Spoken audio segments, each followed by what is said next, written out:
going live, but we are in fact live here Yes, Wednesday. yes, we are. What is going on, everybody? Frank here for the Bakersfield Gentleman with my brother Miguel. My hair, I don't know what the heck it's doing, but it's looking pretty bad right now, kind of flat, whatnot.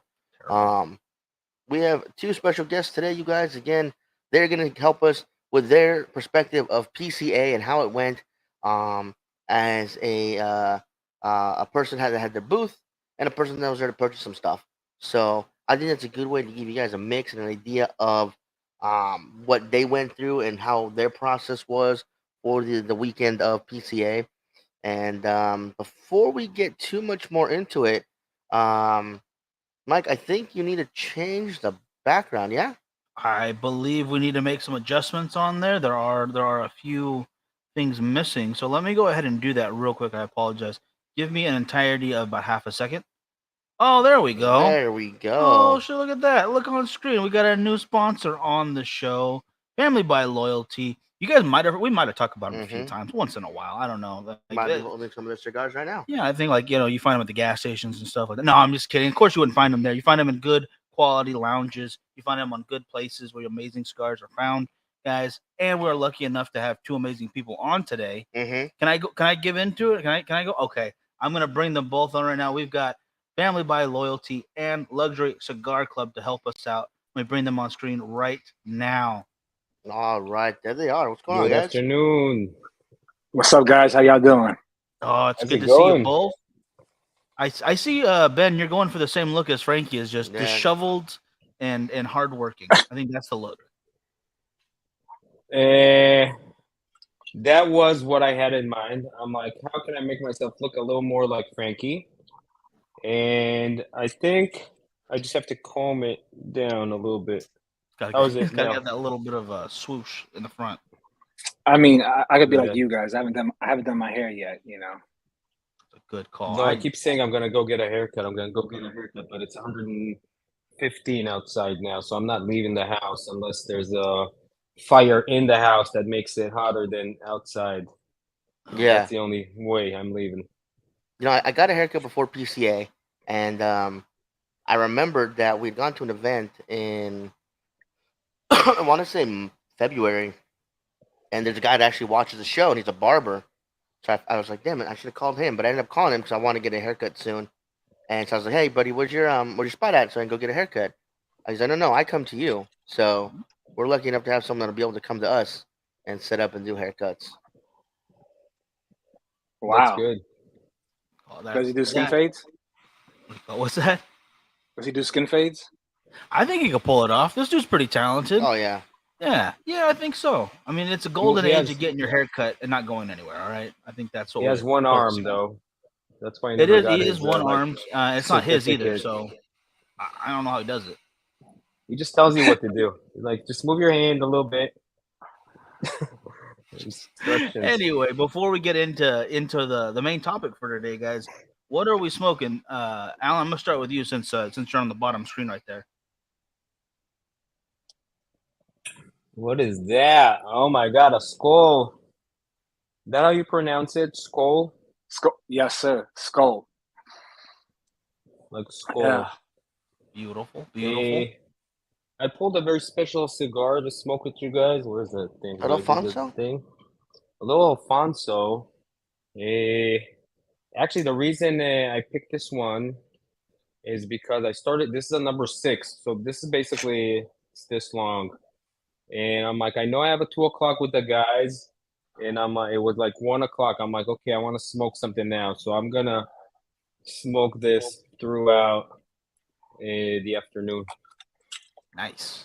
fantastic. I don't know if Alan, we're just on the same page or not today, but I also went with the skull. It's funny because today I woke up this morning and first thing I had was a skull, my first cigar of the day.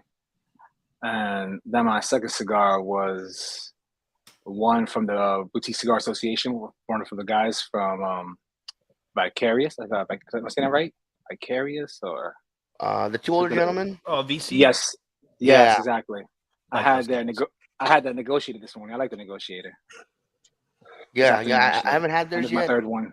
We have them in the humidor. They did give us a couple samples, but for like most of the show, we like to take them and stow them for a week or two, or just let them acclimate, because it's hard to keep stuff humidified at the show. Shanice does a great job. They have their huge humidor there.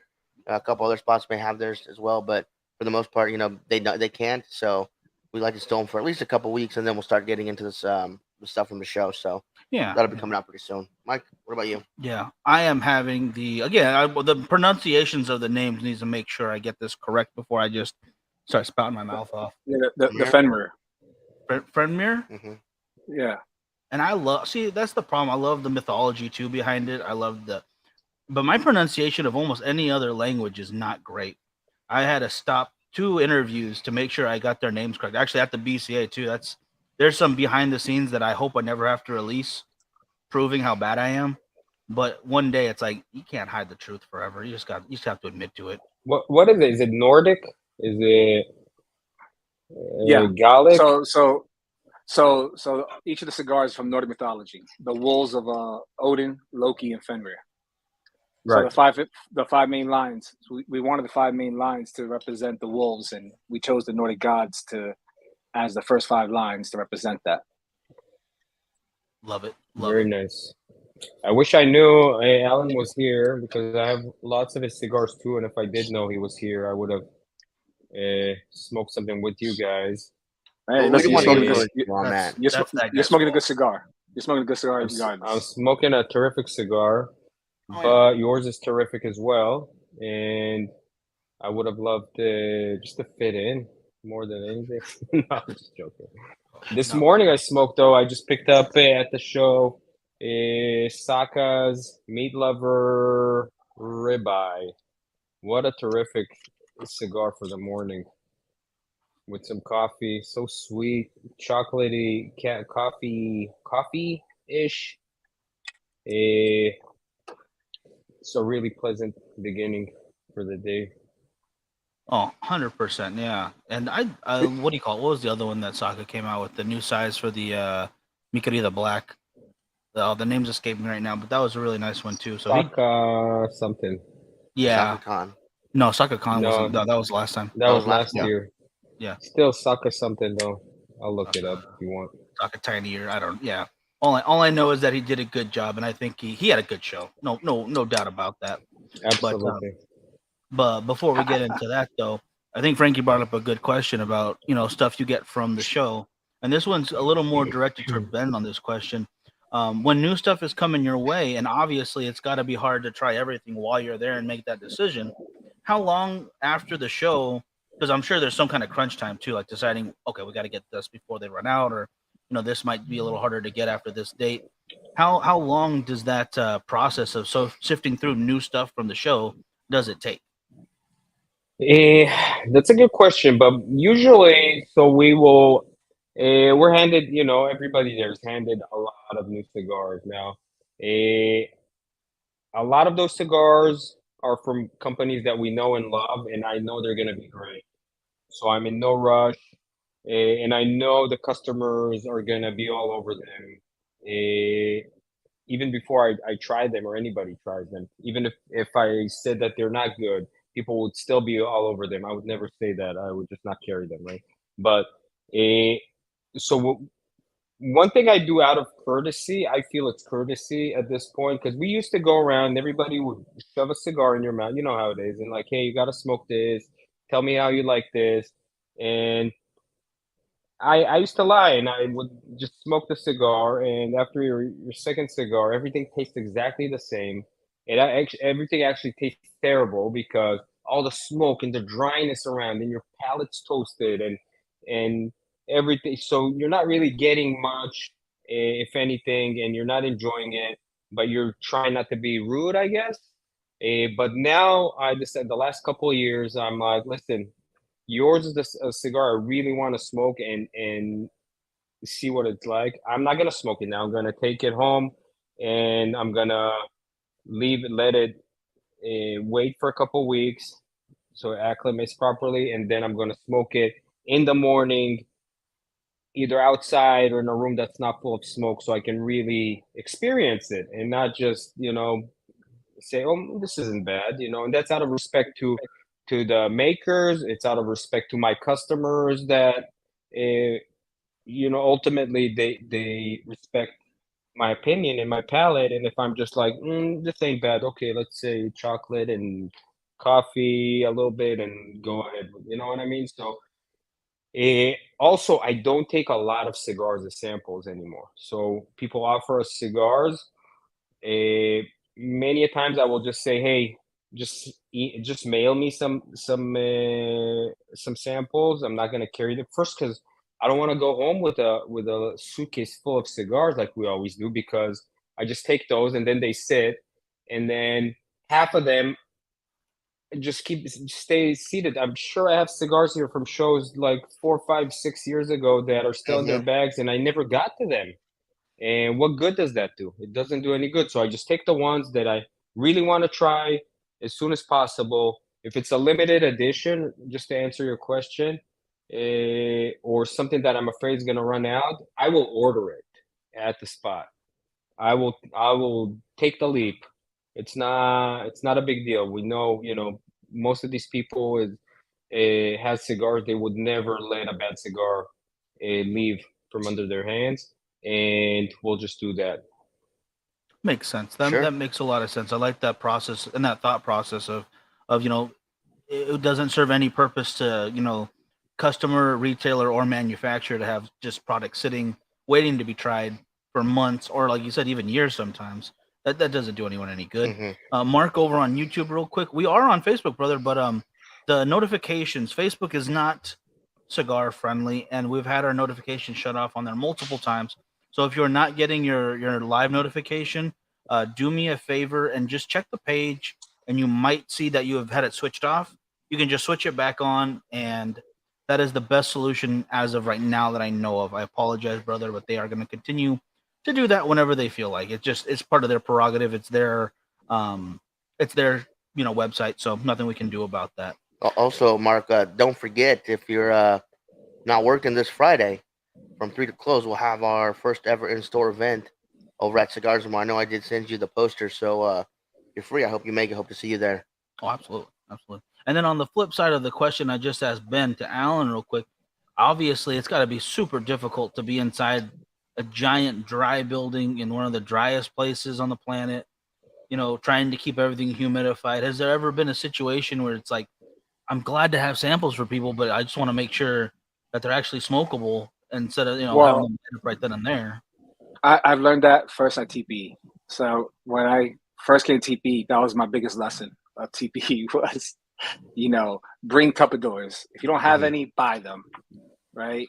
And keep your cigars in there with a bunch of humid packs, right? When they're not being showcased and keep it sealed. I made that mistake at TPE. Third day, my cigars were dry.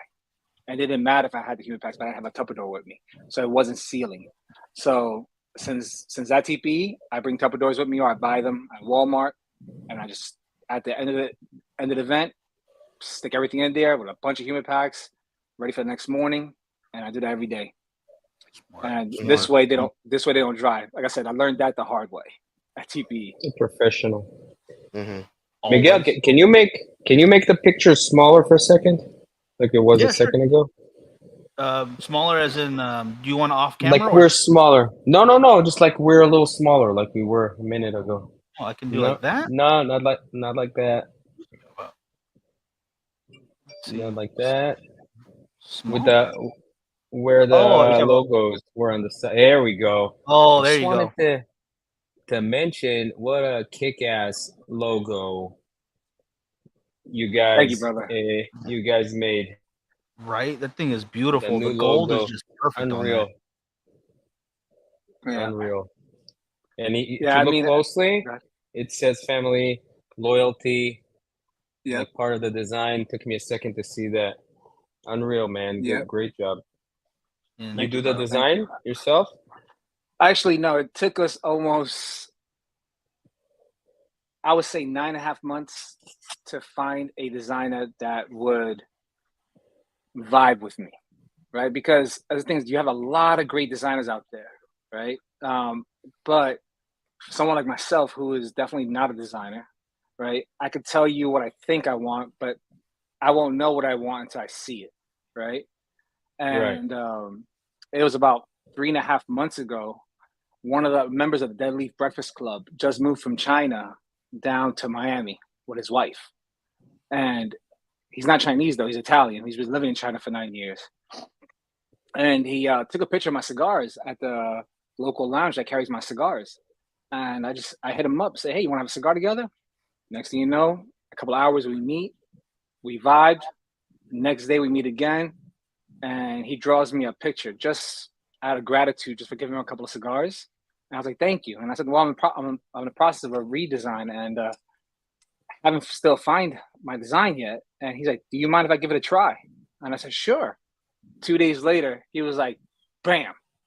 I was like, what the fuck? That was it? A home run in one? It was a home run in 2 days. Oh, And Really? and when he was drawing it, and then if you guys see closely to the logo, how you see the scratches, he says to me, do you see the middle finger that I put in there? Right? And I kept looking and looking. He's like, it's an anagram. Stick out. I was like, oh, yes. Thank you. Thank you very much. Oh, man. He designed the hats. He designed the T-shirts. He designed the new boxes. He designed the bands. Like, the guy's phenomenal, and he's an amazing photographer. That's some awesome stuff, right? That's the kind of stories I like to hear, because that is such a difficult process from first idea to actual end product. It can take, like you said, months, it could take years to get something you truly love and want to be behind. And to the be fact honest, that it's easier to blend a fan. cigar. It's easier to blend a cigar than it is to come up with a brand, a logo, a label that really speaks to you, in my opinion. Because I did not want to sacrifice. I wanted this to be the brand that fits who we are. You have a baseline with a cigar, for example, or you're like, here you go, here 10 baselines, tell me what you like, and we'll move from there. When it comes to design, you're like, I don't freaking know what I want. I'll know it when I see it, and the options are limitless. So we've done that too, and we've done competitions on all kinds of web, and it never worked until we found, the same as you, a designer that really jived with us. But you can get like 50, 60, 80 designs. They're all different. None of them are even similar to each other, and none of them even tickle you a little bit until you see it's funny you say that. It happened to us too. We were working with another designer, amazing designer. Guy's amazing, right? But it just didn't get the brand to where I was like, yeah, like, wow. Like, he had amazing designs, but it just didn't hit. Mm-hmm. Right? Totally once you see makes one that sense. hits, it's not uncommon. Just when we talk about cigars, sometimes it's an amazing brand, but maybe it just doesn't hit your palate. That's totally fine too. It's going to be great for someone else, maybe for someone else's business, but it doesn't fit this particular project. And the idea was is what my designer said, and his name is Francesco. He's Cigar Crumbs on IG. You guys are interested. When he designed it, he said, I wanted the labels and the logo to fit who you are, Alan.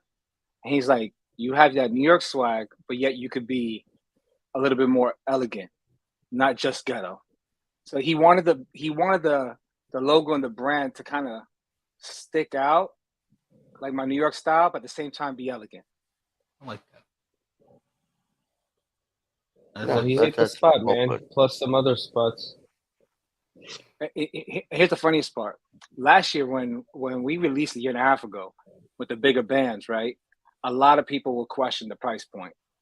Doesn't matter how the cigar tasted. They just question the price point. With the rebranding, I had not one shop question the price point. And also, I'll say, though, the price points have crept up a little bit, and you stayed where you are. You didn't hike anything, and you know what I mean? And now you're solid. Well, you were anyways. I don't think there was an issue with your price even before. No, we were selling, but the issue was when you're a new brand, right? It's different when you're a new brand versus existing brand. It doesn't matter if your cigar is phenomenal. It really doesn't. It doesn't. It comes down to the branding, and if the brand is well recognized or well well vested, meaning has a lot of money behind it. A lot of people that when you meet with stores, they'll say, "Oh wow, look at the branding, look at this," right? They'll say how much it costs. But when you're a boutique brand and you're self-investing, you don't have a million to self-invest, right? You have to do your best to bring your cigars to the proper price point where it makes sense. And when I first came out on my lines, I'll be honest, a lot of our cigars, all of our cigars, we weren't making Keystone, nowhere close, right? But one of the biggest mistakes I made as a business owner in the cigar business, right? You don't know what you don't know, right? That's number one. You're gonna get advice from a bunch of different people, but it doesn't mean that advice also pertains to yourself, right? Yeah. And when it comes to branding, one of the things I've learned is that if the brand matches the price point, people will pay. If the brand does not match the price point and you don't have enough years in the business or in the notoriety, people will think it's too expensive. Right? And that's what I've learned. At least one of the things I've learned of the many. Yeah, no, I totally agree. That makes 100% sense when you think about it. So, but getting back to the PCA, we'll start Ben with you. How do you feel it went this year, and how did you like the addition of the BCA and some of the other manufacturers coming back after taking a year off? First, I think it was a great event all around. I think the attendance was fantastic. Of course, there were some brands that were noticeably not there, but it's not such a big deal because for me at least, and I know that all the other business owners, not cigar makers, but other business owners and a lot of cigar makers that come to the show and even have booths in the show or stuff like that. We just come to see our friends, to hang out either at Bar Luna or at the show or at dinners or so. We have one or two opportunities a year to see everybody in the same spot, to sit with everybody, to see what's new, to have some quality time with some people that usually it's either a phone call or this or that, and or they'll come to Phoenix, which is where I live, once a year or so, and then they'll have show or whatever. So you don't get any real quality time. That's the best description for it. Mm-hmm. And I think it was terrific. The boutique pavilion, I think that's what it was called. I think it was a great idea. Honestly, I know it was very a concentrated amount of these.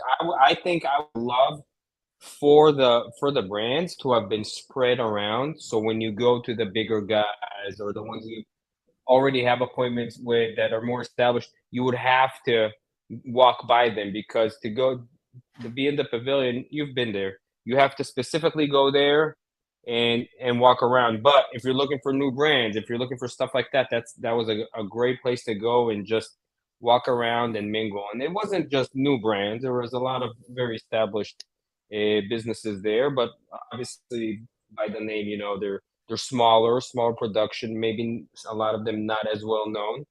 And for me, it was great. I don't know, Alan will tell us on the other end how it was for him. Well, for us, I would say this: the Boutique Cigar Association was a nice idea. We like what it's shooting for, right? The only issue I have with the BCA, and it's not the BCA itself. Let me be very clear, right? Is the fact that it was put in the back. Yes. Right. That's my number one pet peeve about it. And again, it's nothing the Boutique Cigar Association could have done about that. Right. They tried to get it moved forward. Right. So I love the idea of the Boutique Cigar Association. As you know, we're a part of it. I love the people that are in it. And I love what they're trying to accomplish. The question comes down to about positioning yourself, right? For instance, at the PCA, the BCA pavilion wasn't announced until second to last day, right? You hear everything else. So Yeah. by the time people arrive to your area, right, they may have tried your cigar, maybe they haven't yet. Then usually what happens with that is that the sales happen post PCA. For instance, last year at PCA, we did okay. We did actually 10 times better the month and a half afterwards. Oh, wow. Because of the people were smoking our cigars to say, we like them, we enjoy them, we want to bring them in. Right. And the same thing with this PCA. It's only been a week and a half, and we already got three extra orders post PCA from the people that already smoked cigars there. So when you're a new brand in the PCRTB, it is about positioning in some ways so people can see you sooner, right? But at the same time, most people, most businesses, let me put it that way, already know what they're buying before they get there. So when you're a new brand, the biggest thing is not about, sales matter, but for us, what really matters is the brand recognition, people trying the cigars and actually speaking with them.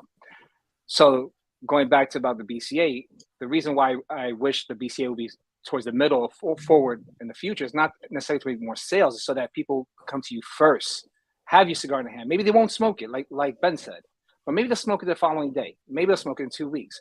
Maybe they are so interested in the brand from speaking with you that they may try it there in front of you and they haven't had a cigar yet. But when you're in the back, they already had their first cigar, maybe second cigar, and now their palate's already trashed. Right. Right? Yeah. And I'll tell you. Yeah, go ahead. Sorry. No, go ahead. That one of the actually the best cigar I smoked at this show was actually the tiniest brand. I'm not gonna mention it right now, but if you want, I'll tell you after the show. Just because it's not really out anywhere, and I'm trying to keep it all for myself. And the tiny cigar, the owner, super nice guy. I met him several times, but finally, like, listen, Ben, here's my cigar. Do me a favor, please. Smoke it tomorrow morning. First cigar of the day.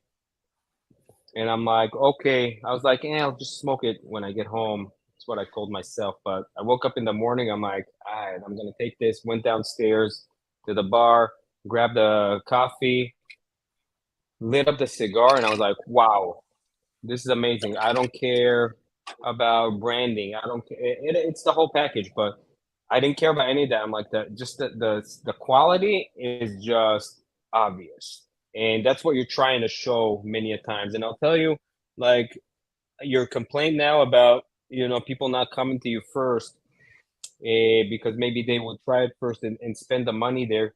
I would say it's still probably pretty hard to do. Like, we walked around, and I guess we're a medium-sized retailer, right? We're definitely not big. I don't think we're small, but look, it doesn't matter.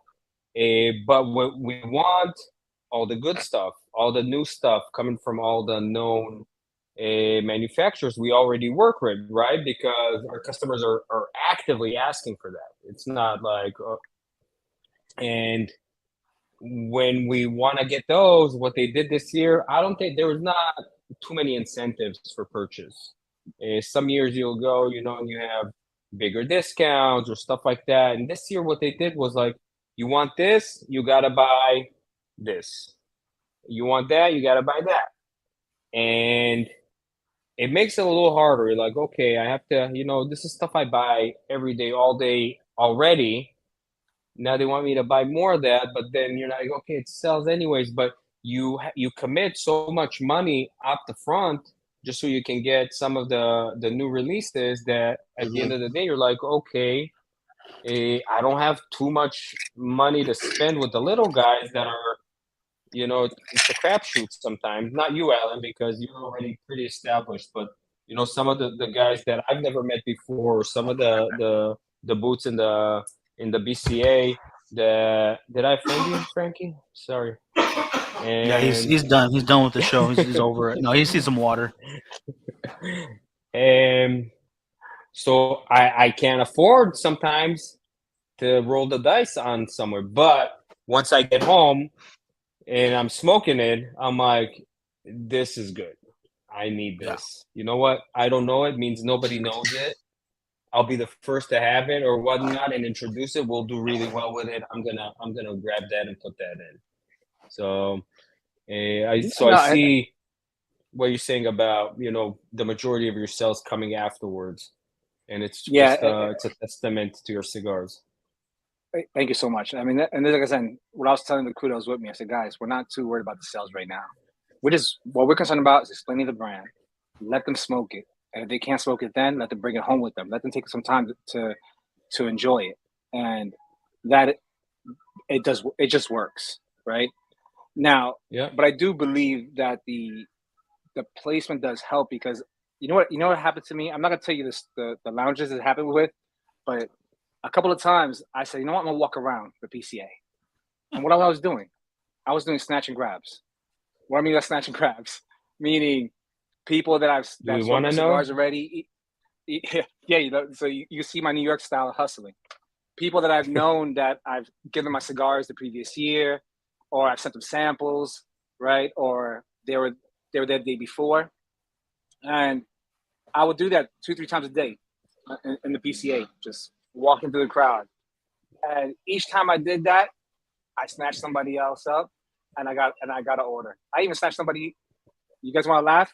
Crack the fuck up. I snatched somebody in the restroom. I was peeing right next to the person. I believe that 100%. That's how you ask them. Hopefully, it was a number one and not number two. It was a number one. That's a It was a little number too one. much. You little tap under the Okay. door real quick. It's okay. I'm not judging. Yeah. No, Want to swear? No, here's the funniest part. I was like this. My fucking back hurts. He's like, me too, right? And then he just looks at me. He's like, I know you, don't I? I'm like, Alan, Family by Loyalty. He's like, oh yes, where was your booth? I'm like, what do you mean, where's my booth? All right, when we're done here, let's go to the back. Very nice. Very nice. I don't want to out anybody, but y'all washed your hands, right? That's the Yeah, of next course, of step course. before going to the booth. Okay. Well, that's it. All right. That's the barnyard note that you're getting from the cigars right now. Mhm. So, No, so Ben, okay. damn, that was loud. Like you said, you have ones that you're gonna go to that you want. You're gonna order whatever. Doesn't matter. Were there any new companies that weren't on your list, or maybe they did make your list because you hadn't heard of them before, that you found out there? I know one of them that we found was Lovely Cigars. Those guys are really cool. I like those guys. Yeah, nice story. Out of Green Cool Bay. guys. Mike, Yeah, I like their yeah. story. So Mike, great guy. We actually put his cigar in our box a few months ago. I don't know how many months ago. Everything blends in, but terrific cigar. It was his first and only cigar at the time where we brought in. Actually, we found him the same way, TPE. And I smoked a cigar. I'm like, holy shit, this is great. And I'm like, what else do you have? I really like this. He's like, this is all I have. I'm like, okay, give me this. And now they haven't come out yet, but they're coming out with their second blend, which I am super excited to try. It's kind of the same story as we had with the Purocrata. I don't know if you guys remember them, the cigars, because we put those in the box as well. Again, from a very, very talented palate, do you say talent? When you have a good palate, are you talented palate-wise? I think I so. don't Yeah, know. that works. Yeah. Okay. Don Ricardo, which he's a Q grader, if you know what that is. There's like 500 in the world Q graders that are special coffee graders. So his job is actually has to do with the palate. And he came out with that cigar, but that was his only cigar. That was his first and only. It was amazing. We put it in the box. Then he came with a second blend, amazing as well. So still very small, and he's doing it as a kind of a side hustle, I guess. But Which some of brand is these this? guys, Purocrata. Okay. Have you tried Arson? I have not tried Arson. No, I haven't seen them. They were there as well. He's a good friend of mine. He makes good cigars. Also a boutique brand. Send me, have him send me cigars. I'd love to try them. I mean, that's the problem. Like, even walking around. I mean, I think I only saw you at your booth on the last day. And I was Yep. walking and walking and this and that, and I bet there's like at least And 10 to and that's 20%. and that's the point I was trying to make to you guys, right? Is that when you think about it, Ben, you were there at PCA with us last year, right? But you were just a little bit ahead of us, right? Right. Almost nobody in the back got traffic, or very, Right. very little, right? And that's the point I'm trying to make. When Arson actually did his booth at PCA, it didn't show him as being all the way the last in the back. It showed him being next to Ataldis, next to La Aurora, right? And then he thought, okay, well, if I'm next to Aurora, I'm gonna get some cross traffic. He didn't know Aurora blocked everything off. So when he got Yeah. there, It was it was behind like, him. yes. So he's like there in a corner, and if you don't walk to that right, you're never gonna see him. Mm-hmm. Right. Right. Yeah, So because who was it? it's Aris a couple TPEs ago. I guess he got his booth late. He ended up back almost towards where the food court was. He wasn't even in the cigar area. but I'll tell you this year I think it was better. I think there were more Better. people It walking was. around. I think even if you were at the same spot as last year, you would get way more traffic. Yes. And Agreed. and I think for everybody it was, at least as far as attending and seeing people. I don't know sales. I didn't ask anybody to their sales. Some people said it was the best they ever had, and some people didn't mention it, so I'm assuming it wasn't the best they ever had. But I don't like to pry in that department. But I know that on networking, on a relationship level, walking every year that you're coming, you go around now, and this is your second year, Alan? Yeah, it's your second year. You're already walking around, and every 10 steps, someone's like, hey, Alan, what's up, brother? Hey, Yes. how's it going? Exactly. Hey, what's up? And it just gets more and more like that. Now, when we walk around, of course, Frankie and Miguel here are celebrities on their own, so everybody stops them as well. No, not yet. Next year. I ran up to Just them. I ran up. going right now. Just go. Just keep going. I ran and stopped them. I was like, "Hey, the hell y'all gonna walk away from me? What the fuck?" Yeah, I always stop remember and that feel my- moment. It was so busy though. Like we had, I believe by the end of it, we had 52 or 53 interviews done, and I still had, I think, 8 or 9 of companies that I didn't get to reach because either they were too busy, which I love seeing, don't get me wrong, or we didn't have the time after going back and forth to booths. Because we tried to stop over by you a couple times, Alan, but you were making sales. Like we're talking to customers, like I'm not going to Yeah. interrupt that. Right. That's never going to happen. We'll come back. Our job is Right. is secondary while we're there. You got to take care of the money part. We can do this. At any time we can talk again. But Miguel, Frankie, and Ben, I have a question for both of you, for all three of you guys. What are you guys' thoughts about TP and PCA being so close? I mean, apparently we're not going to TP next year. Obviously, we're going to go to PCA. To us, it's just way too close. Yeah. Well, I definitely think for a lot of people, guys, that's going to be the main thing. They're too close, and you don't want to spend that much money so close together. I think more of them will choose PCA, it being the bigger show, and of course it being the last time in Vegas for a little while. With the year following, I guess New Orleans was a deciding city. I like that it's going to be in March. A, it's around my birthday, and B, the weather's much better.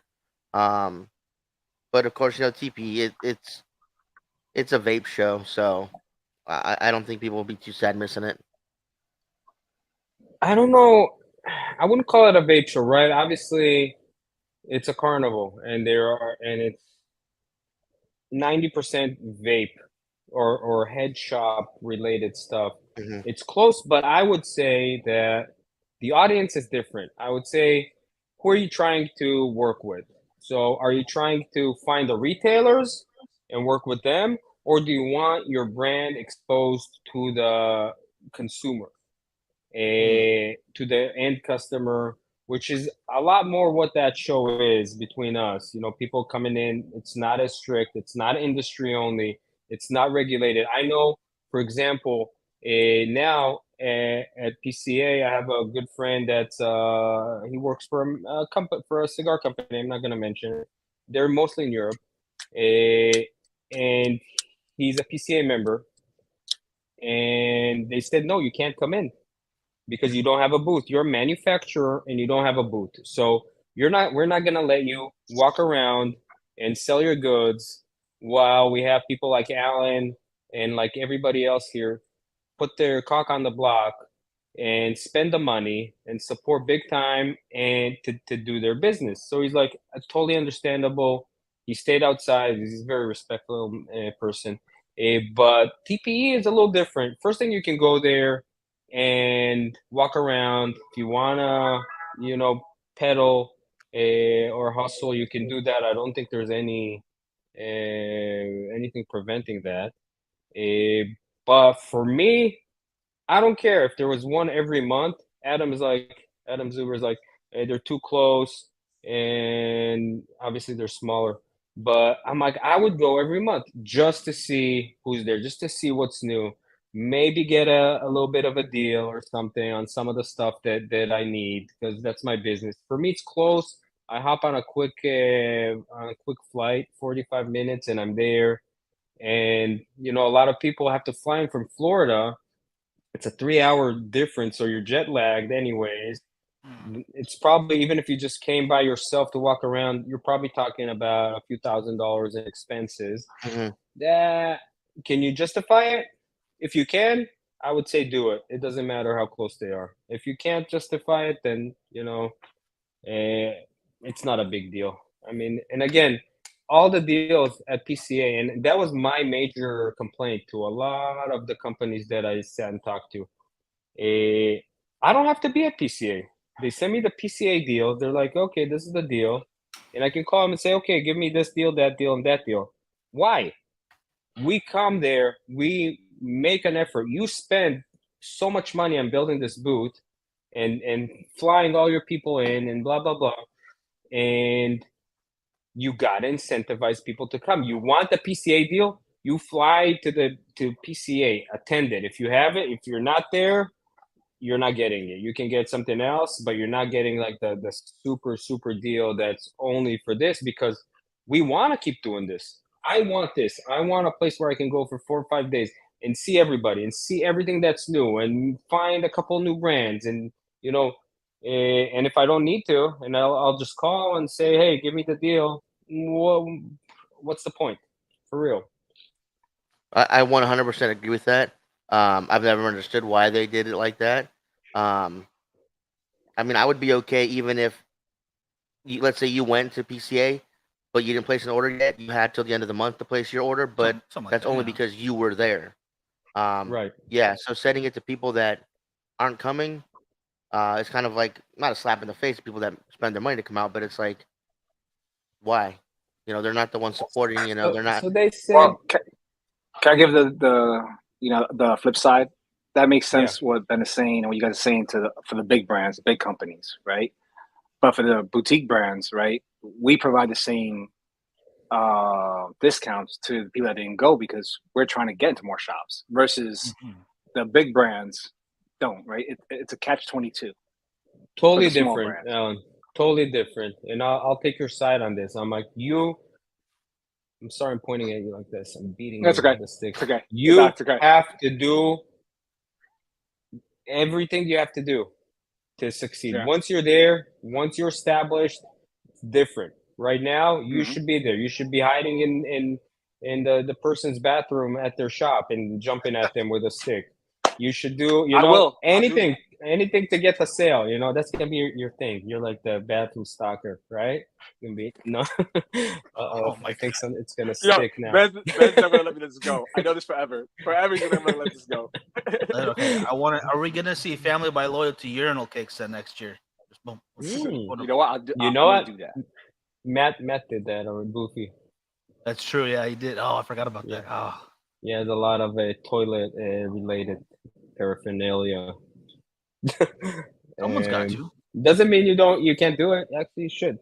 I'm all for it. I'm all for it. So Alan, next year, I don't know if you know this or not, and you can give us some insight. Uh, what was the overall feeling from the BCA on the turnout for you guys at PCA, and will you guys be expanding it to include more members next year? Yeah. So next year, what I can say, right, is we are expanding, and that's all I can say. Okay. Yeah, you know what I mean. So, but beyond that, it is getting bigger. There's a lot of brands that we want to be part of the BCA. But I would say this: just because you're part of the BCA, it doesn't mean you're gonna get more sales. Just because you're part of the BCA does not mean you're gonna get a bigger brand recognition. Right now, the BCA is working hard on trying to get its recognition within these big events, so that we're not at the second to last day saying, "Oh, look, the BCA Pavilion's the back." No, that should have been the first day, right? You should announce the brands and say, "Hey, look, the pavilion takes up X amount of space, all the way in the back," right? So things have to change. The problem is that when you have the big brands and there's a lot of gossip, obviously it's a small community, the cigar world, right? A lot of gossip going around, right? And one of the gossips I heard at PCA, I won't mention the brands, is the fact that the big name brands are pissed off that there was a BCA pavilion. Some of them, not all of them, obviously, some of them were pissed, right? Some of the older established brands, right? So, in every business, money talks, bullshit walks. Let's be real, right? Right. So until the BCA becomes more popular, which when in changing the events, that it would bring more like popularity to it, then things will change for the boutique brands in the BCA. But until that has to happen first. Mm-hmm. Yeah, well put. And I see that. answer this. Just clarify something for me with the BCA. So, is it supposed to be something sort of like the TAA? Is it going to be the brands that are part of the BCA and stores that are BCA stores, or is it not? You know what I mean? And then it's like, Well, a couple years ahead. again, those things I can't speak about. Right, I'm not part of the the executive leadership of the BCA. I can say that there were talks about that. Right. There were talks about, if you're a BCA member as a retailer, what do you get because of that, right? Yeah. What does a retailer get from that? So those are in talks, but I can't tell you where they're at. Okay. Very fair. Interesting. It's interesting. Yeah, I think it's something definitely that see your can point boost though it. about a bigger brand like feeling like their toes are getting stepped on or whatever. But then again, like you said, it's always it takes some time for old thinking to catch up to new ways. Like Well, you that. got to think before. Let's be real clear, right? Before, all the boutique brands are always in the back, in the sides, back, right? Wherever they could find, because usually everything's taken up, right? So now with the BCA, because now it's saying, well, we're not one brand, we're 16 brands, and then next year it could be double or triple. We don't know. I'm not going to say, right? But it could be even triple that. So what happens is now the boutique brands have a bigger presence. Oh yeah. As a whole, right? So whereas a boutique brand by itself cannot afford this, but as a whole, you have a bigger section, which will attract more people. And I think that's the complaint. Versus a big organization like Ataldis or Through the Fuente or any other really big name can take a 20 by 20 or 40 by 40 or whatever and hog that, right? But no boutique brand, small, can do that. Not even medium size. But when you get all the brands together, complaint about it? I'm trying to understand. Like, are they afraid to lose market share to boutique companies? Because it's not the direct competition of any of the major brands. I would say actually, if I were, and again, I don't know who you're talking about. I'm just gonna pretend Fuente doesn't care, but I'm just saying, any of the bigger brands. Be like, why are they over there? Why are they having a big? Like, what's their complaint about it? well, I think if you think about it, right? If you look at the past 20 years of the cigar industry, right? Right. You got the major players who've been running the game for a long time, and then you have the boutiques who came out of nowhere, right?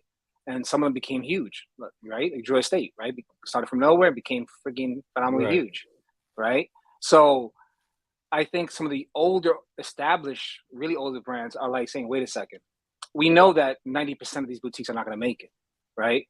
But if they start coming together, making a lot more noise, it can mean a lot more brands which become popular, which also means the biggest thing we all compete for. Let's just be real. What do we all compete for? Shelf space. Attention. Right? So if you have, let's say, 8 major players out there that take up on their own 10 to 20% of the humidor, and now you're having more and more boutique brands getting more presence. That the ones that are making good cigars, putting them together, having a huge presence at these events, you're taking away shelf space. I think that's not even half the game today, though, for retailers. No. As a retailer, obviously we have a lounge, we have a humidor, we have room for X amount of facings. Yeah, there is a competition, a significant competition for shelf space. But then on the other hand, I have the online store. Yeah. There is no limit. I can always put a new page, a new product, a new facing, add more stuff. If people want but it. not everybody does what you do. You got to remember, most people in this game, right? These retail lounge owners are 60 plus who care two shits about the online presence. You got people that are just okay with the status quo. But if you look at the liquor, let's look at the liquor market, right? For the longest time, all the big names control everything. They still do for the most part, right? Yeah, but now you're seeing a lot of liquor stores having boutique brands, right? So, and when you look at clothing, boutique brands coming up, right? The cigar industry is probably the slowest one to come up to it, right? But then again, the boutique brands are upping their game on creating cigars that actually taste really good compared to the big name brands. So if you give this cigar game another 5 to 10 years, right, you're going to start seeing boutiques a lot heavier than you do now, because it's happening with everything else. It's happening with, clothing market, the liquor market, right? Freaking weed market, THC. The smaller brands create the more noise, and they start doing things a little bit differently. So eventually, the cigar game's going to get to that point as well. Oh, I believe it. Yeah. Which is why some of these older established brands are coming up with new lines saying, "Oh, boutique." My man, how you boutique when you've been in this game for 30 plus years or 20 plus years? But now you're trying to get into that game now because you do see as a business individual that the cigar game is changing, just like the liquor game is changing. The clothing line, sneakers, right? Purses, wallets. Boutique sneakers? I don't know about that. People They are still like, think about this one. Noble. Noble was a boutique brand a few years ago, right? And they're making money hand over fist now. No, there's no doubt. Listen, there's gonna be, no matter what you do, every big brand started as a little nothing, right? And it was allowed to grow, or even was supported to some degree, and then it started eating the other people a little bit. Every single one of them, there's not one that was dropped from the top, and there might be one now. Let's not talk about it though. But you're not gonna do it. So it's just a game of whack-a-mole. Oh, this brand is good. I'm gonna whack it down. Yeah. Boom, boom, boom, boom, boom. One is gonna pop up. It's like, this is fucking awesome. Everybody wants it. Then it's, it has to be the perfect conditions of a great cigar, and that people really want. Great branding, of course, and you got the leadership there that's able to take it from a tiny boutique to a big successful company. That's not something that happens. That's something that you actively do. You have to do that, otherwise you can't succeed. No. So now, let me say this: you're 100% accurate, right? How many boutique brands don't invest into their own brand, their logos, their bands, and you see that it's very, very cheap, right? You see that certain things are, sort of slap a band on it, right?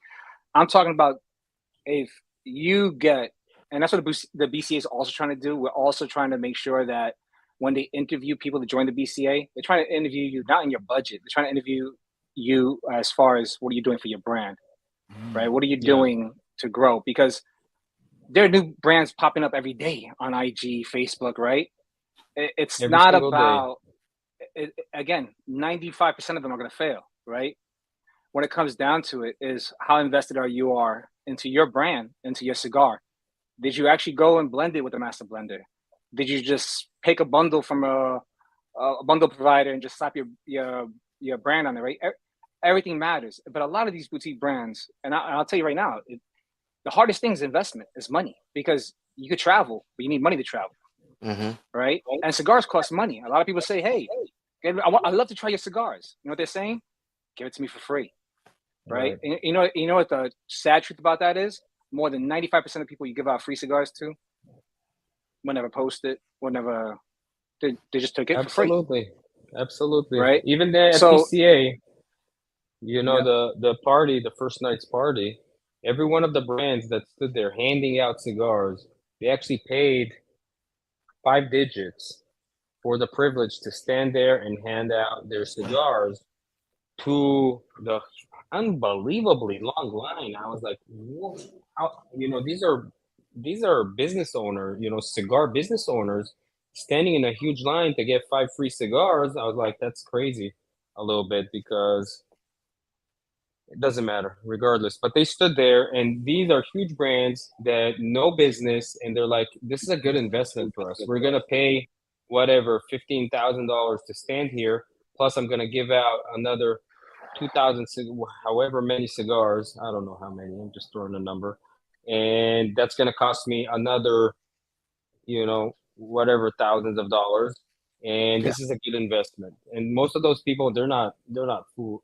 You know what I mean? You don't get to be where you are by making stupid decisions. So there must be something there that we're missing.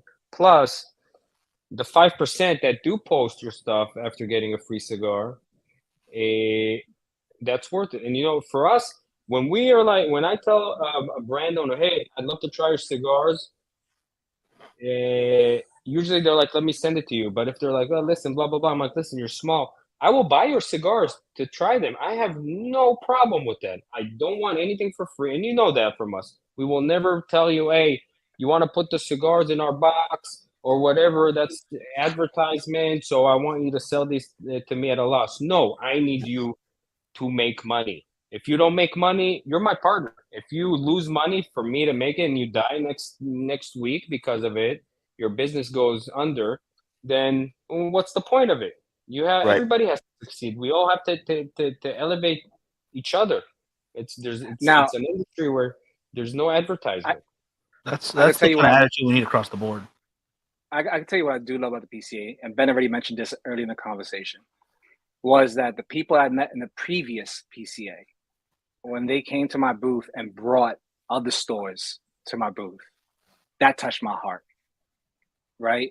And I had one person who was working at Eighth Lounge and tried to get us in, couldn't do it, and then now I was at Davidoff Lounge and brought his guy to me and says, "Look, you know, you got to try this. Look at the rebranding; it will fit in." And that's what touched my heart, and that happened more than 10 times at this PCA, where people from last year were bringing their owners or their buyers to us, right? And that really touched my heart. It was just like, wow.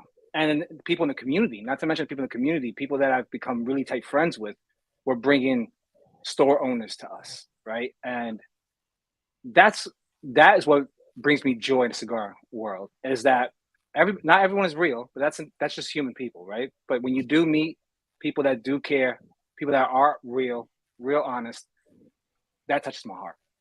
And that happened quite a bit at this PCA. I love that. I love Mhm. that a lot. Yeah, and I think it goes back to your earlier point about the industry changing to that boutique, getting the recognition it deserves, and how Ben was talking about. There's never been a business that just starts giant and it stays giant forever. When you look at Walmart, it started with one shop at one point and grew from there. Everybody does. No, I Yeah, just saw a meme yeah. about. I'm sorry, I'm cutting it. I know it's a meme, so I don't know if it's true, but it had like Apple, Amazon, Microsoft, whatever, and it's Garages, all right? pictures of a garage in like a single family home. That's like, that's the piece of crap. That this is where this started. This is where this started. You know what I mean? It's like it can't start from anywhere else. Yeah. It And can't. those are the stores you want to get behind too, and it's a wonderful thing for us, especially the position where we got to do, we got to push word for people is to get to start in those beginnings, get to see them go from, we're in a couple of shops right now, and we're getting the word out there to, yeah, we're putting on our own festivals and our own events, and we're growing. I love seeing that. That's why we do this, because we get to be part of these incredible stories of that day one to day 1000 and past that, and I love that. Look, But I I'll think never forget with Ben. Ben introduced me to you guys, right? I'll never forget that. You know what I yeah, mean? Like, that meant a lot to me, and we've been tight ever since.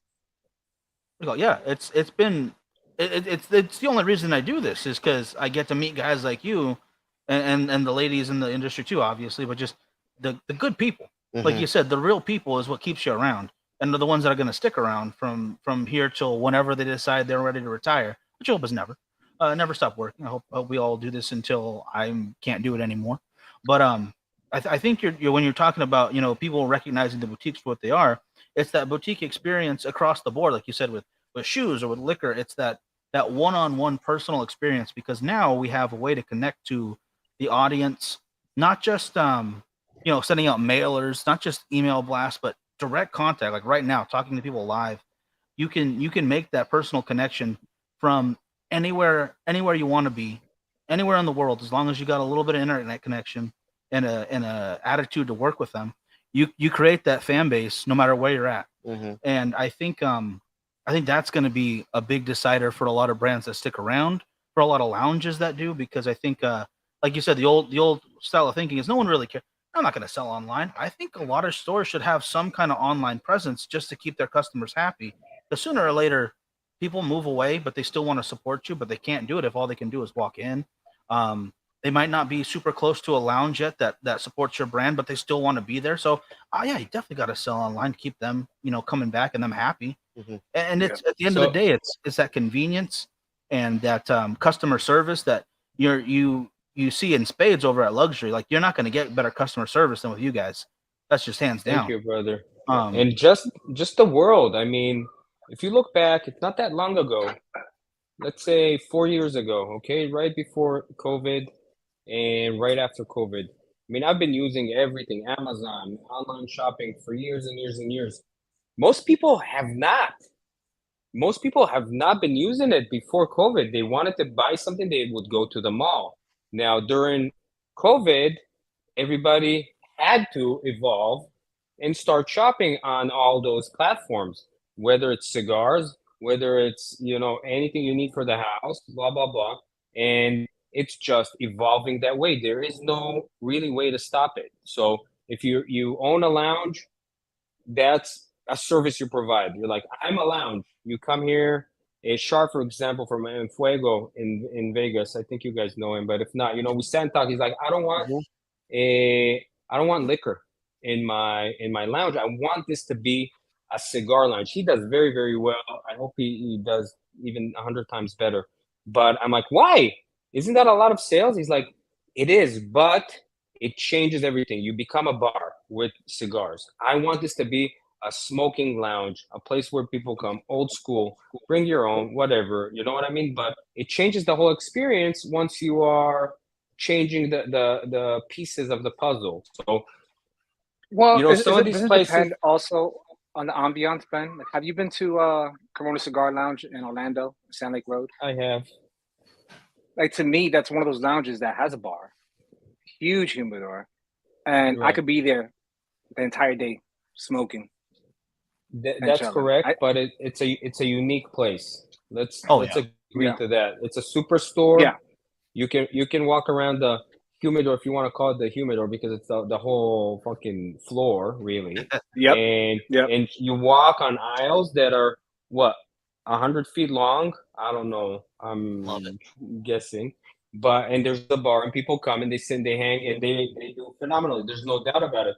Don't forget, they also are one of the biggest online retailers, right? So Yeah. I don't know how much of their income comes from actually people sitting at the lounge or sitting at the store.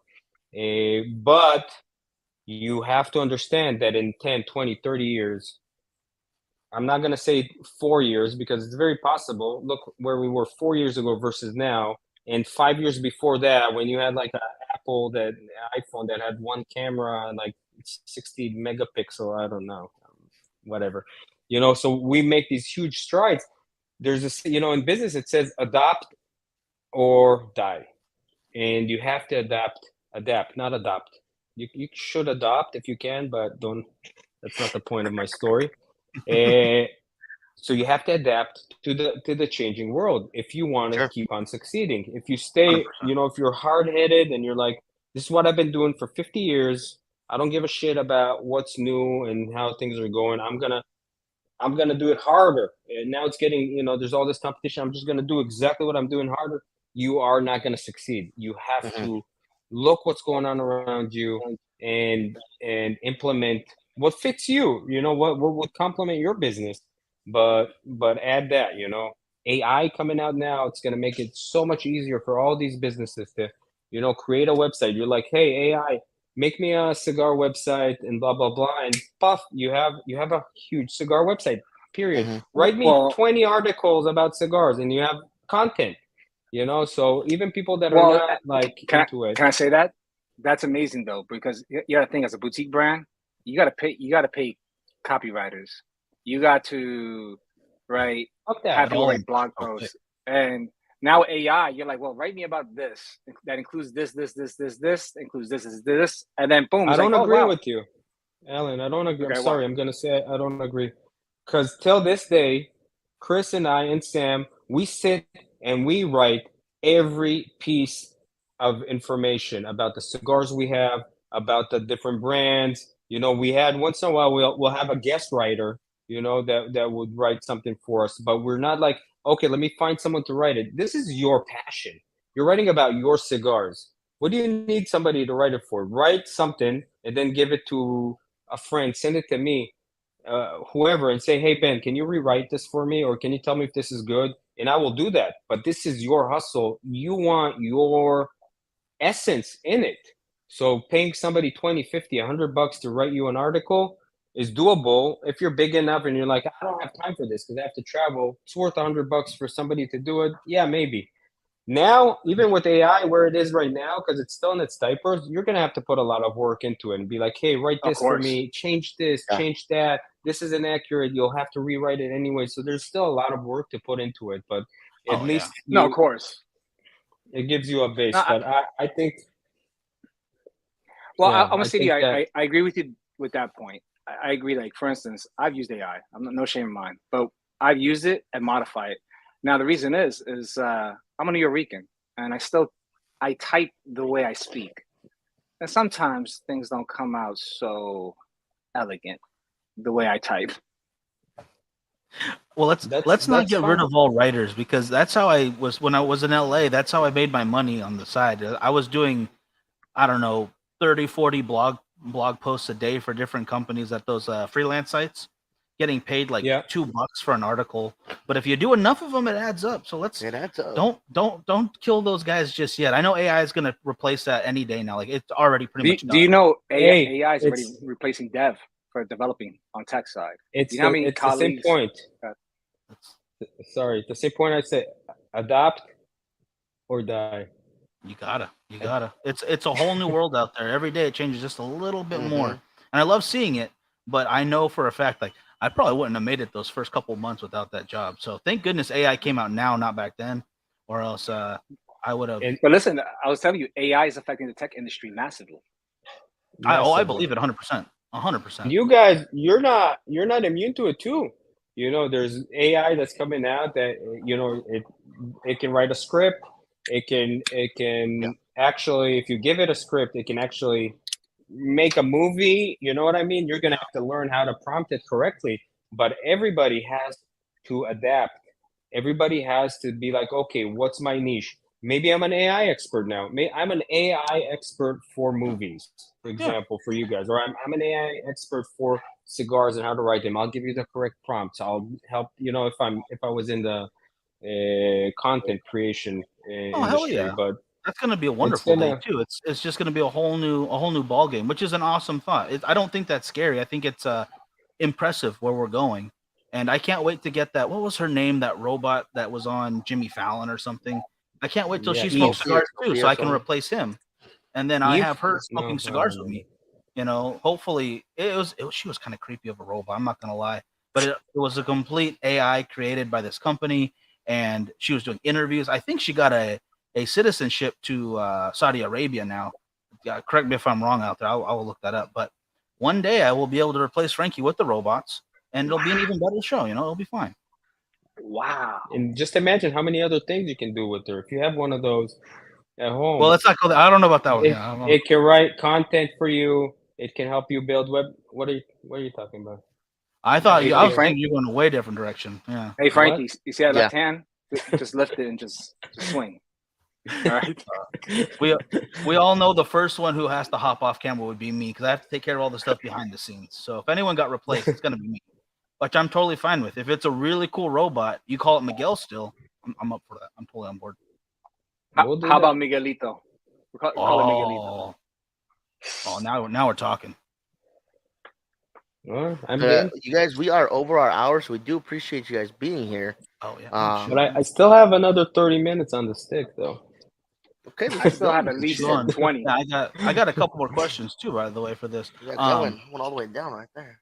Oh yeah, There it's you smoking go. beautiful, delicious. There you Actually, go. I gotta get a hold of one of the what do you call it, pipes? I do not have one. I gotta start using that, or I gotta get a hold of one to use it. So I will be hitting you up pretty soon.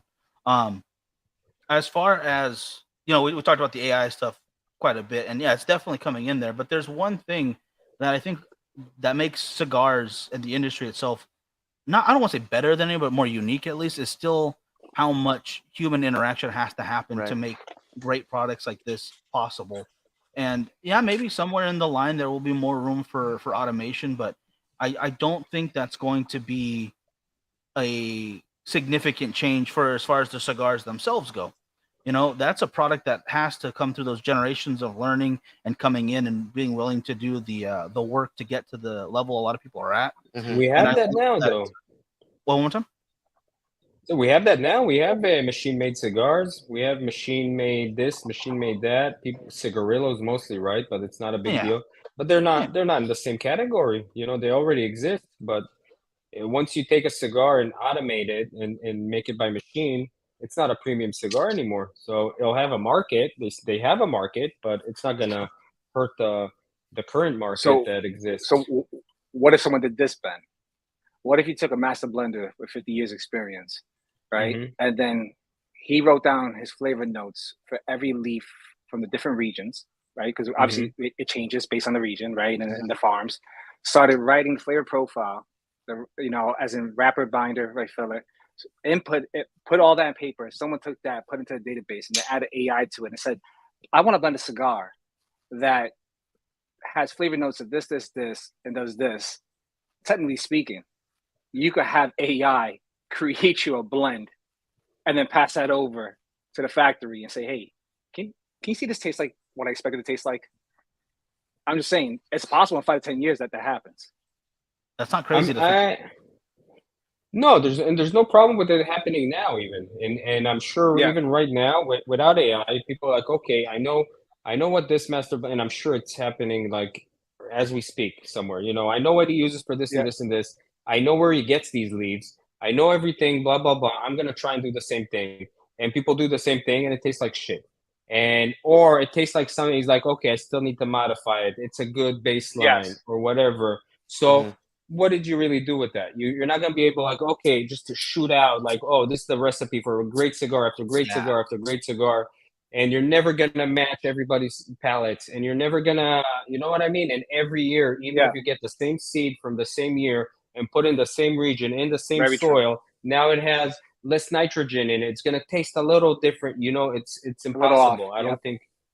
And unless the AI is going to be able to sample flavor, which I'm sure there's a way, or will be. Sure. Yeah. They're definitely working on it, and see if and learn if a flavor is palatable to humans or not, which, but I think we're far from that. And once that happens, I'm cool with it. But here, okay, this is a little off cigars. And next thing is the Skynet.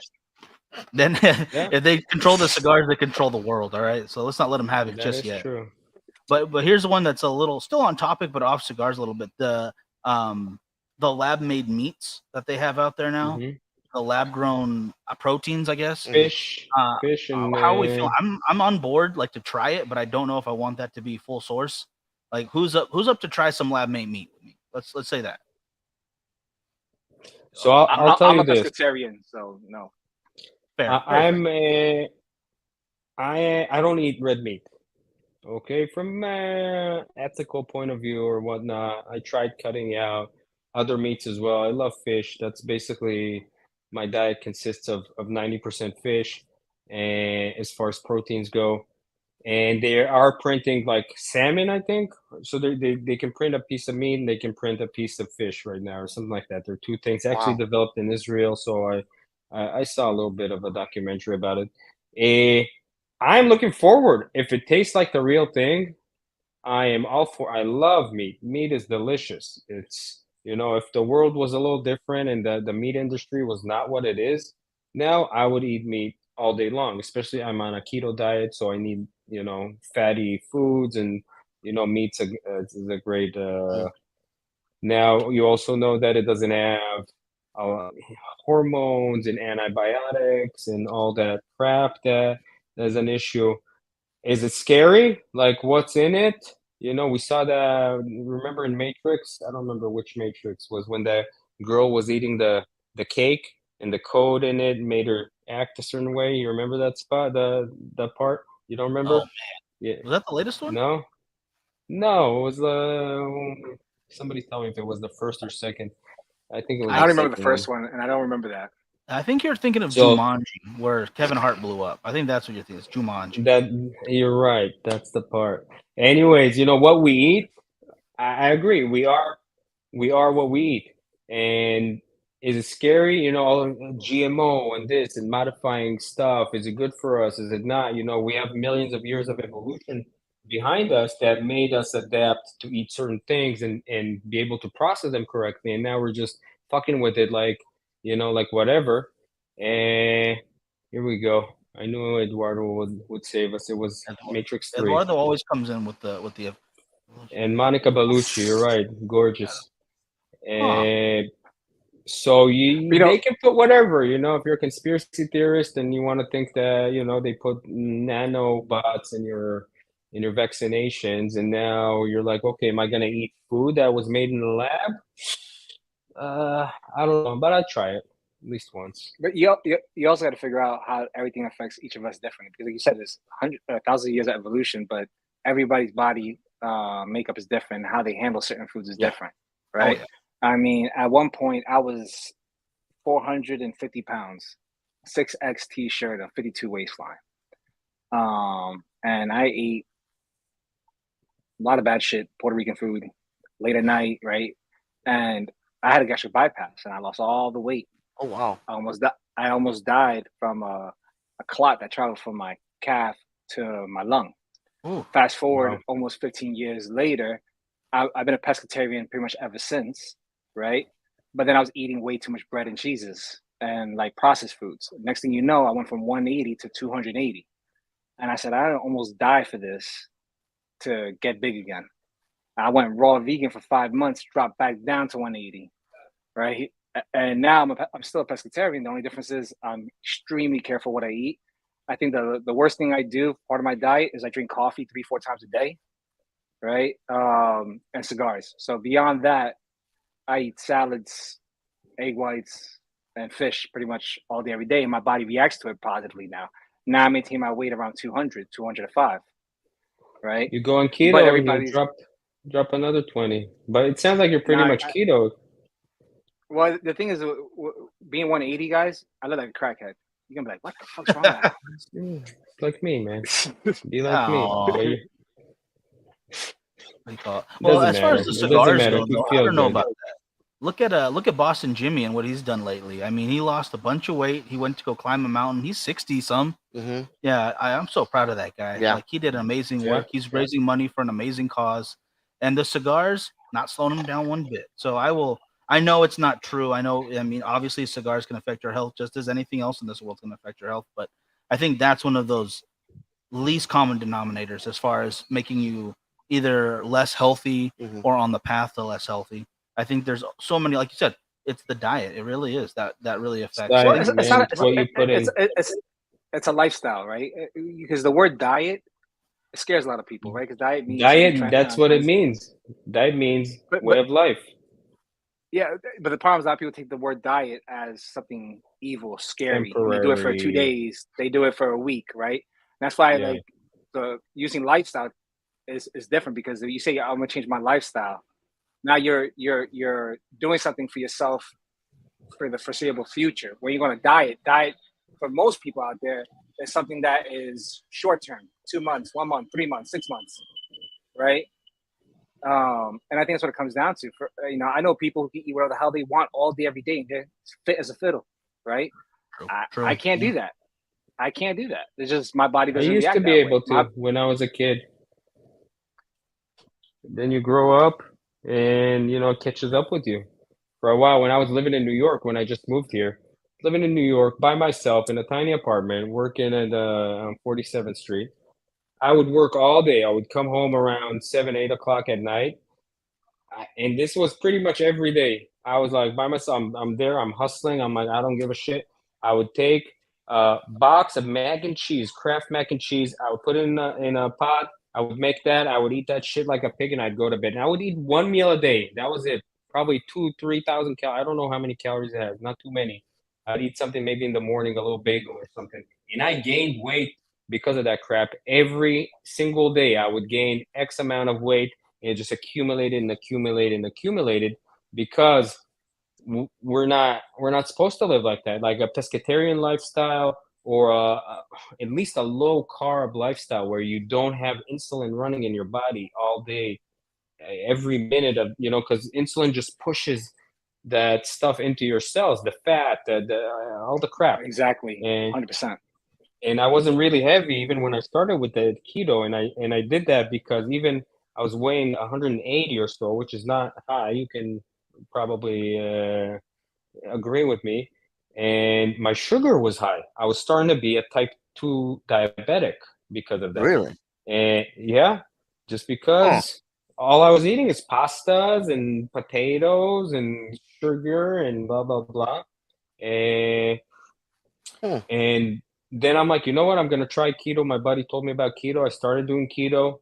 And the weight, not my weight, like in a regular diet, low calorie diet, you lose weight.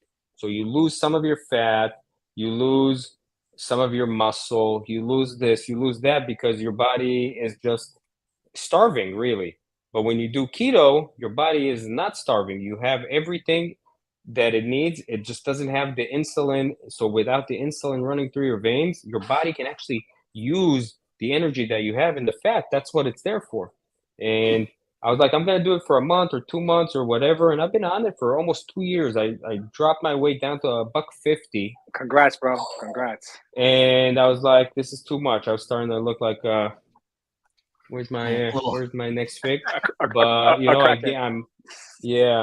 $160 and I'm never going off it. Regardless of the weight, which wasn't like my concern, you just feel so good all day long. Exactly. You just feel good.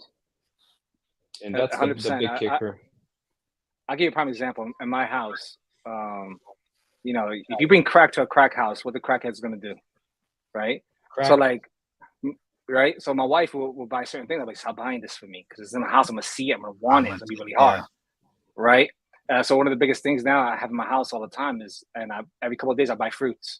When I get that little, I want something sweet, pop in a plum, pop in something else. Again, give your body what it needs, not what it wants. And once you start giving your body what it needs, it's going to keep asking for it. It's going to want it.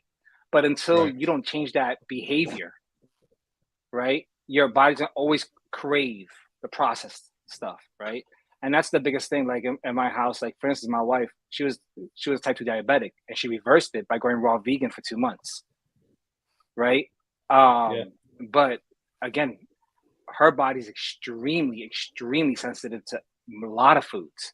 So her body can react really poorly, right? And health get really bad real quickly. So again, everybody's body is different. It depends on how many years of crap you've been throwing at your body that your body's saying, yo, I need a break or I'm going to destroy myself, right? And that's what it comes down to. Awesome, man. So on that note, I'm going to have to go. Actually, this is crazy. You guys are going to think this state is crazy. But this was the first day of school, back to school. So my nice. kids That's early. This is freaking early. So, but my kids are back, and I'll go see how their day was. So we'll cut this a little short. I still have some cigar, but I'll grab a shorter one next time. We appreciate you both being here, taking time out of your day. Anytime you guys are wanting to come back, just let us know. But Yeah, this whenever, is man. fantastic. And if you guys want to get a hold of, well, how many of the tiers are still open, Ben? Most of them. Okay. If you But guys want to go check the Lucky Cigar Club, see what tier fits best for your budget and for you personally. They have quite a few to choose from, so you guys will have some great choices yeah, as come well. If you join guys us. wanna check out the Ben, website, see what other cigars I they want got. to say this on behalf of Luxury Cigar Club. Even though they have a cigars beyond that, that's the only club I'm a member of. Because honestly, the other clubs will send crap every month, and this club actually doesn't. So, Thank you, my and man. I would say usually all the cigars I enjoy thoroughly, or most of them. And I just want to say, keep up that good work of keeping track of what is actually good, right? For Thank you, people's brother. palates and what's really gonna make them stick out. And you're doing a lot, not just for the main brands, you're doing a lot for the boutique brands. So for those of you guys that are listening, it's not just because we're part of the cigar club, but honestly, as a cigar smoker, this is the only club I'm a part of because they help my palate. And also, since I'm blending cigars, it makes me see things that are out there that I would never otherwise see. So keep it up, man. Oh yeah. Thank you. That's the goal of it, and I'm glad that you said most of the cigars you enjoyed, because you're not gonna enjoy all of them. Because what we put out is a variety pack. I'm not saying any of them are bad, and hopefully you like all of them, but they're very different. Some cigars are mild, some cigars are very full. You know, different leaf, different wrappers, different fillers from different countries, and different vitolas that maybe you don't like Lanceros. Maybe you don't like 7x70, which we've never put in, but maybe soon. And uh, so come join us. But just keep in No mind that commitment. you guys put flavor bombs out there. Is what I'm trying to say. Oh, What I'm trying to say is that I have not catch one cigar yet that I would not say that I was like, wow, this may not be from my palate, but it's damn flavorful. What I'm trying to say is that, yeah, you're right. Not everybody may be happy with some of the cigars you ship, but for my personal palate, I could tell you that every cigar that I've gotten that is flavorful, is enjoyable. It may not be my top cigar, but it was damn good. Oh yeah. Awesome. Thank you for that, guys. So yeah, let's schedule something soon. We'll do this again. I always enjoy spending time with you guys. Alan was just a cherry on the cake. And we'll see you guys soon. All right, brother. and then again, Hey don't forget guys, if you can check pleasure, out as always. Loyalty on Instagram or find them in a shop near you. I know they're slowly getting their way out to California. We're working on that one, so we'll get them out here soon enough, guys. Thank you guys again. Alan, and if we'll you need help with California, let me know. Thank you, sir. Oh, I will contact you. Okay. Thanks, guys. Thank you, guys. All right, people, you'll have Later. a great one. We will see you again Friday for a short show, and then we have our No. event. We'll be doing a show during the event. Oh, you want to go during the event? Yeah, Never during the mind. event, I'm during wrong. the event. We're doing a show during the event. We will be over at Cigars and More on Rosedale Highway, and I cannot wait to talk to these two fine gentlemen again in the very near future. Everyone, y'all have a great rest of your day, all right? See you guys. See ya. Later.